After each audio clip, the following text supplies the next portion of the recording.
Hi friends, नमस्कार। स्वागत है आपका एक बार फिर से। Welcome back friends.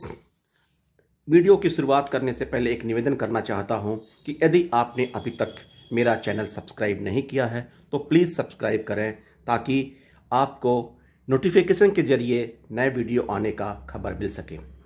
फ्रेंड्स, इस वीडियो की शुरुआत में हम करते हैं सेंट्रल बैंक ऑफ इंडिया से और फिर आरआरबी के बारे में कुछ खास खबरें और कुछ बैंकिंग अपडेट्स।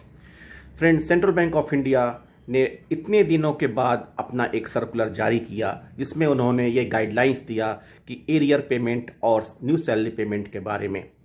फ्रेंड्स, इस सर्कुलर की कॉपी मेरे पास उपलब्ध है। यदि किसी साथियों को चाहिए तो वो उसे हमें पिंग करके वो आपके डिस्क्रिप्शन में पड़ा रहेगा, उसे पिंग करके आप हमसे ले सकते हैं।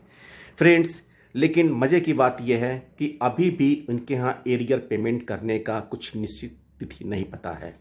नई सैलरी उनके एचआरएमएस में आ गया है, लेकिन हमारे बहुत साथियों ने इस बात को रिपोर्ट किया है कि एचआरएमएस पे इतना लोड है कि एचआरएमएस ओपन नहीं हो रहा है।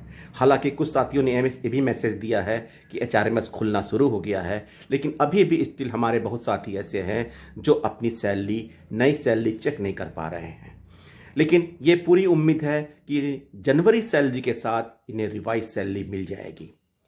सेंट्रल बैंक ऑफ इंडिया में इतना डिले क्यों हुआ, क्या मिसमैनेजमेंट है, इसके बारे में कमेंट करना उचित नहीं है, लेकिन ये निश्चित है कि नई सैलरी आपकी जनवरी सैलरी के साथ मिलेगी। लेकिन एरियर जनवरी में मिल पाता है, अभी ये डाउटफुल है। मोस्ट प्रॉब्ली ये फरवरी में मिलेगा।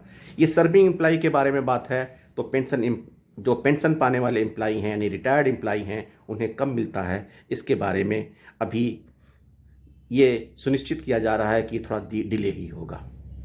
चलिए फ्रेंड्स, इसके बाद बात करते हैं कि फाइनेंस मिनिस्टर ने इस बारे में पीएसयू बैंक की तारीफ की कि पीएसयू बैंक ने पैंडेमिक के पहले और पैंडेमिक के बाद भी जो ज़बरदस्त काम किया है और जो प्राइवेट बैंक नहीं कर सके।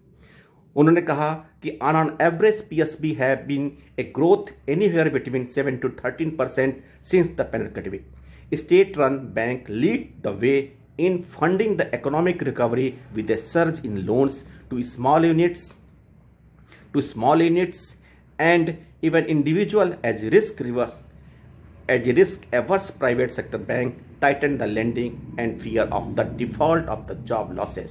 जबकि प्राइवेट बैंक का ग्रोथ बहुत ही मार्जिनल रहा है और उन लोगों ने फियर के मारे, डिफॉल्ट होने के फियर के मारे लोन एक्सटेंड करने में हमेशा डरते रहे।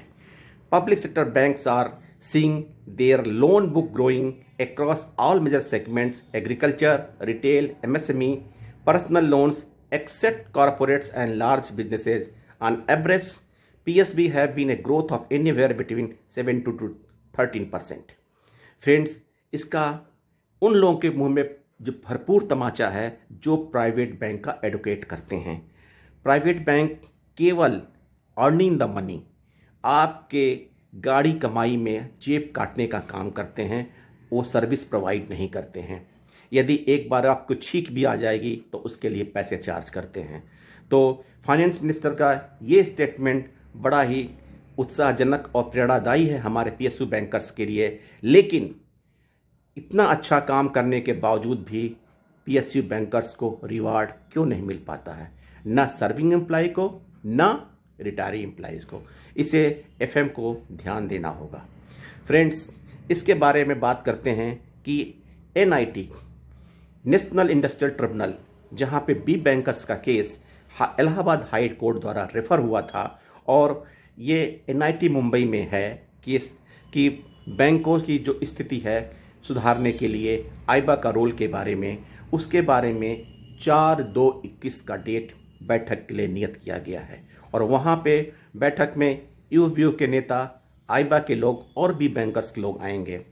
बी बैंकर्स का कहना है कि हम अपने बैंकर साथियों को, चाहे वो सर्विंग एम्प्लॉय हों चाहे रिटायर्ड एम्प्लॉय हों, उनके प्रमुख मुद्दों को, जो उनकी प्रॉब्लम्स है, उनको उठाने की बात करेंगे। उन्होंने सपोर्ट मांगा है बैंकर साथियों से कि आप हमें सपोर्ट करिए ताकि हम आपके लिए सीपीसी की मांग को दोहरा सकें और ये मांग हम पूरा कर सकें।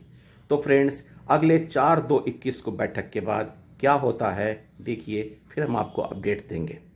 और एनआईटी और एक और खबर यस बैंक के द्वारा, यस बैंक ने एक इनिशिएटिव लिया है एमएसएमई सेक्टर्स के लिए, और उनका कहना है कि एमएसएमई सेक्टर को बढ़ावा देने के लिए, जिसके लिए उद्घाटन श्री नितिन गडकरी मंत्री साहब ने किया है, कि 5 करोड़ तक का लोन, एमएसएमई स्टार्टअप को 5 करोड़ तक का लोन विदाउट कोलेट्रल प्रोवाइड करेंगे।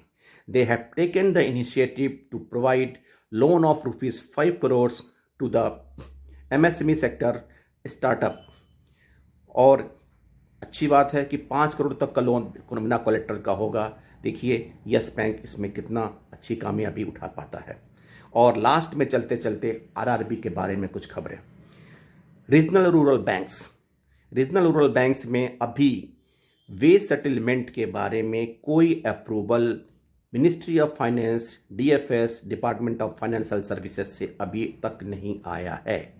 दे are waiting for the approval from the DFS और मिनिस्ट्री ऑफ फाइनेंस, ताकि इन लोगों को भी पीएसयू बैंक के द्वारा जैसे बढ़ाए गए वेज और सैलरी इनको भी मिल सके।